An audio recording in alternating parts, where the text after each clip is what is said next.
Hello, everyone. The green room is humming today. We have Ron Fairchild, 43 years, the keyboardist for the Oak Ridge Boys. Ron and I shared a lot of time on the road with those guys. Uh, Lots to talk about today. Let's get to it. Ron Fairchild.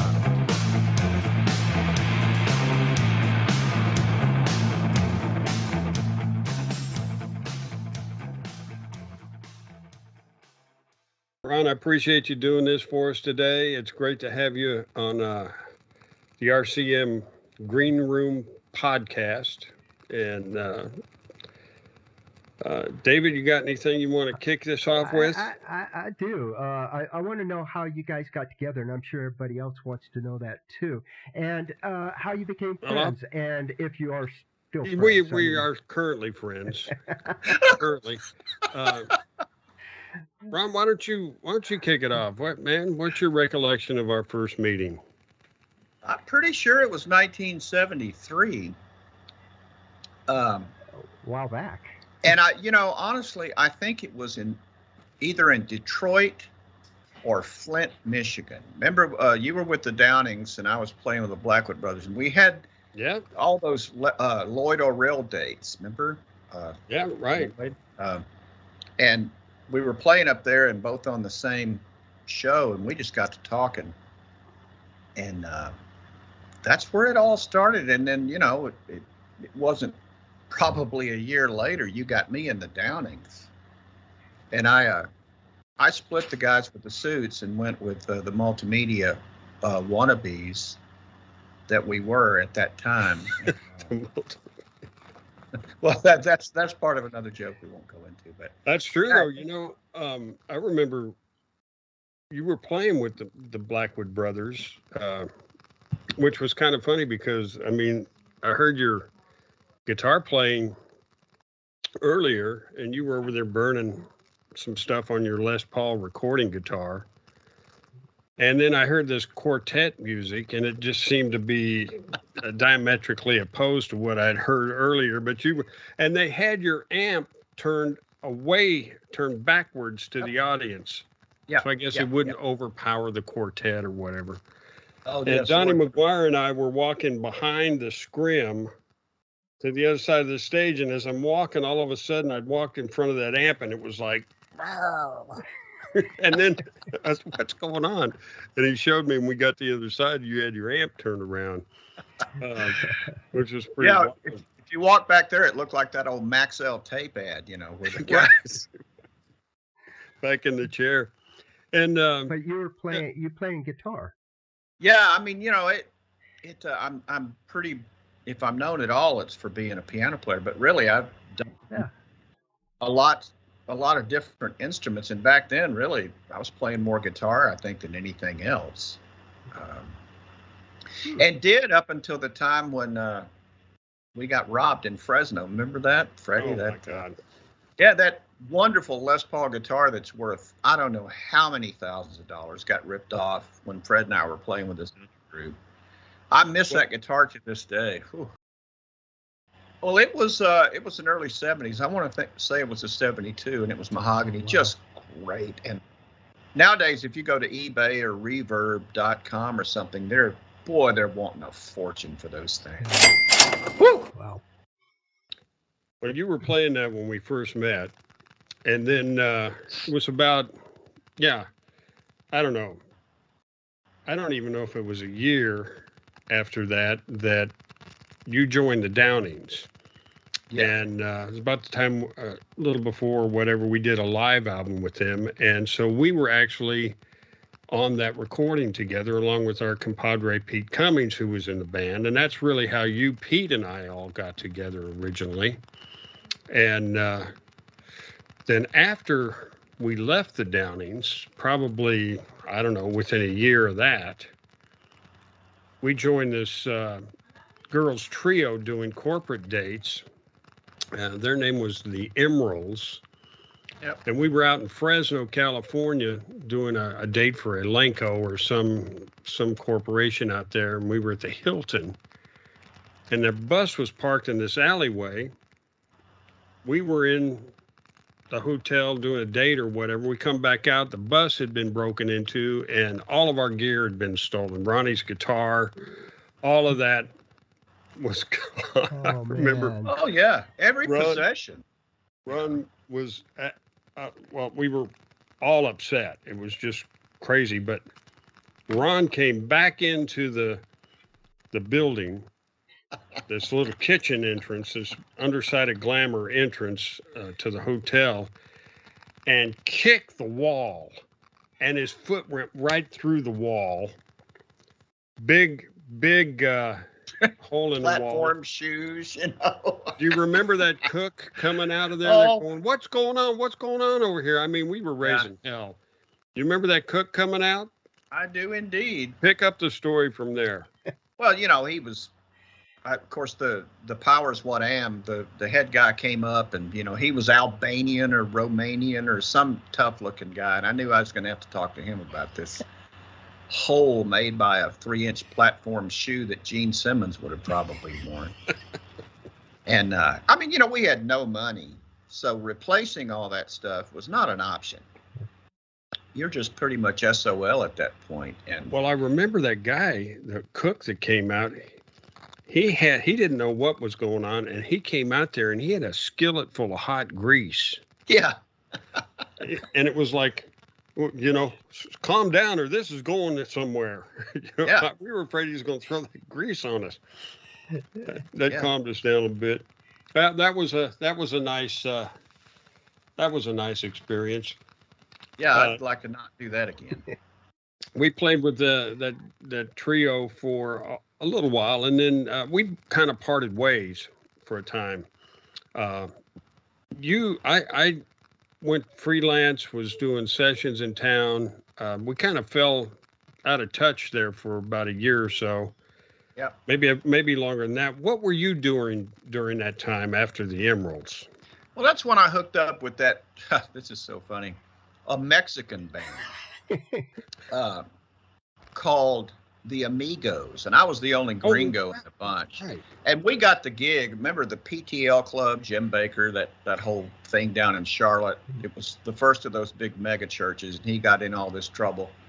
But before all that happened, I ended up being the house piano player at PTL Club for a little while. That was quite another story.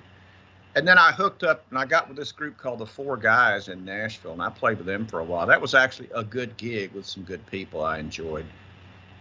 And then not too long after that is when we hooked back up again. Yeah. And, you know, I had been playing with Dottie West. I had gone through Brenda Lee and playing with Dottie West. And then, you know, I got hired to play for the Oak Ridge Boys before they really got big. They had some hits. They were doing okay. But so I go to the first rehearsal and Fred's there.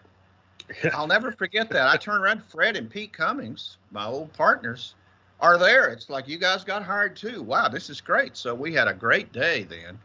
Before you know it, we're on those buses, and we just had a great time, you know, and that's how we hooked back up, and we've pretty much been hooked up ever since. That was surprising that when I walked into the rehearsal, I think it was January 9th, 1980, and I walked in with Pete. Now, I knew Pete was going to be in the band. Pete had actually put in a good word for me. He and I had been doing some recording sessions together and had kind of reconnected.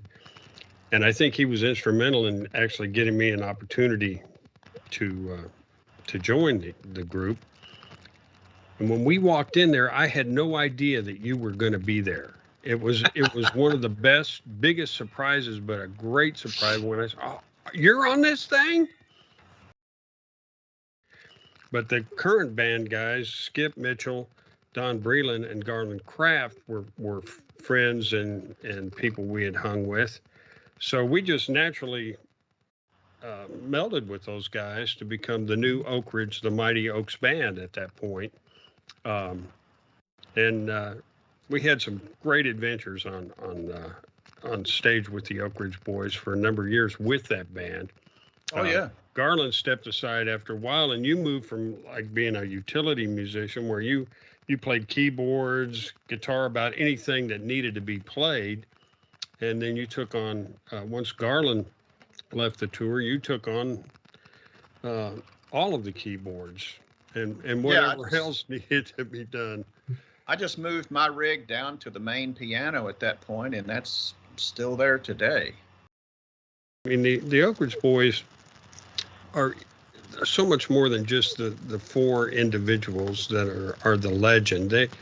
They brought all of these people I've just mentioned into a group of a circle of talent, and all this talent gravitated to those guys, and they built an incredible legacy of talented people around them. And Dwayne especially was really good about seeing this person, knowing that, when I say voice, I mean instrumentally, of course.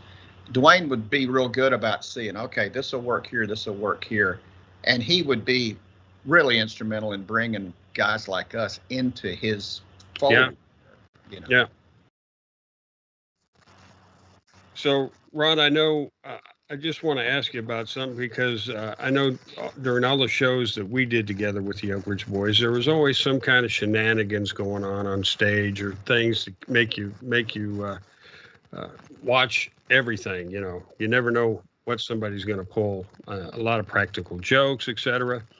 There's this deal going on that I noticed where they're out of nowhere, you'll be playing and somebody will throw a water bottle at you or throw something at you. Tell me a little bit about what's going on there.